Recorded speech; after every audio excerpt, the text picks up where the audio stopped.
I mentioned earlier this idea of third wave of feminism, and when we look at it, feminism isn't just one continuous idea and notion being brought forward through society.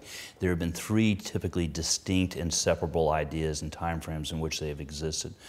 The first phase was simply women's suffrage, when women literally were trying to actively get the same rights as citizens, period.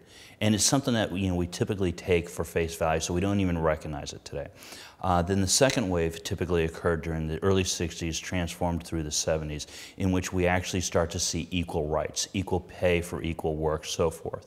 And that is, again, something that had brought massive changes within our society, both pro and con. The third wave is something very distinct. It's coming from a multiple different directions and really typically has been taking a typical form, but it's generated by the phrase, for example, girl power or female empowerment. But it's not just empowering women, it's empowering women beyond gender equality. It's now about supplanting male supremacy. It's about rectifying past wrongs through further wrongs. And what we have is a complete alienation of men, the complete alienation of masculinity within relationship structures. It's not enough that men are just disposable at this point. We're actually at a point in time in which men aren't even necessary. We're at a point in which science can actually create out of a stem cell sperm. A man's not even needed, even for the act of procreation and sperm generation. You no longer even have to be the sperm donor. Sperm can be created, and thus men are completely irrelevant from the equation.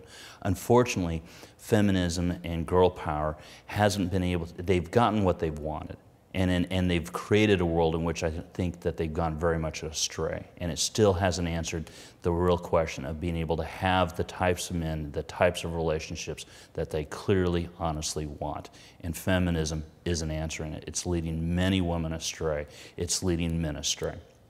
And we're seeing it in rising and rising divorce rates and the catastrophic results that we see across our nation.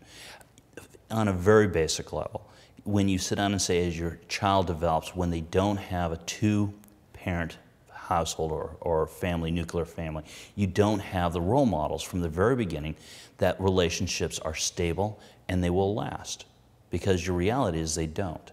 And that starts to play off. You also have this father avoidance element, that men they're simply not needed. They're inconsequential.